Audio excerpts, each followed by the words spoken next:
പ്രണവ് മോഹൻലാലിൻ്റെ അടുത്ത ചിത്രം രാഹുൽ സദാശിവനോടൊപ്പമായിരിക്കുമെന്ന് ഇപ്പോൾ കൺഫേം ആയിട്ടുണ്ട്.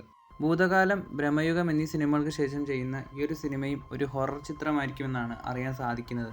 നെഗറ്റീവ് ഷെയ്ഡുള്ള കഥാപാത്രം ഇനി ചെയ്യാനാണ് താൻ താല്പര്യപ്പെടുന്നതെന്ന് വിനീത് ശ്രീനിവാസനോട് പ്രണവ് പറഞ്ഞിരുന്നു.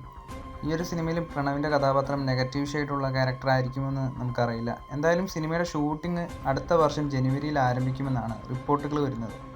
വൈനോട്ട് സ്റ്റുഡിയോസ് ആണ് ഈ ഒരു സിനിമ നിർമ്മിക്കുന്നതെന്നും സിനിമയ്ക്ക് വേണ്ടി മ്യൂസിക് ഒരുക്കുന്നത് ക്രിസ്റ്റോ സേവ്യർ ആയിരിക്കുമെന്നും ഉറപ്പായിട്ടുണ്ട്. രാഹുൽ സദാശിവൻ്റെ അടുത്ത പ്രൊജക്റ്റിൽ താൻ വർക്ക് ചെയ്യുന്നുണ്ടെന്നും അതുപോലെ അടുത്ത വർഷമായിരിക്കും ആ ഒരു സിനിമയുടെ വർക്കുകളൊക്കെ തുടങ്ങുക എന്നൊക്കെ ക്രിസ്റ്റോ സേവ്യർ ഒരു ഇൻ്റർവ്യൂവിൽ പറഞ്ഞിരുന്നു.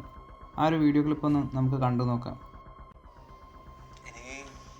രാഹുൽ സദാശിവൻ്റെ അടുത്ത പ്രോജക്റ്റ് അടിപൊളി പരിപാടി. ഇനി അതിലോട്ട് ഉള്ള ഒരു ബ്രേക്ക്, ഒരു ക്രിസ്മസ് ഒക്കെ ഒന്ന് ആഘോഷിച്ച് ഹൊറർ ത്രില്ലർ ജോണറിൽ വരുന്ന സിനിമ 40 ദിവസത്തെ ഷൂട്ടിംഗ് ആണ് പ്ലാൻ ചെയ്യുന്നത്. ഒറ്റ സ്ട്രെച്ചിലായിരിക്കും സിനിമയുടെ ഷൂട്ടിംഗ് നടക്കാൻ പോകുന്നത്. എന്തായാലും പ്രണവ് മോഹൻലാലിൻ്റെ അടുത്തൊരു ബ്ലോക്ക് ബസ്റ്റർ ഹിറ്റായിട്ട് ഈ ഒരു സിനിമ മാറട്ടെ എന്ന് തന്നെ പ്രതീക്ഷിക്കാം.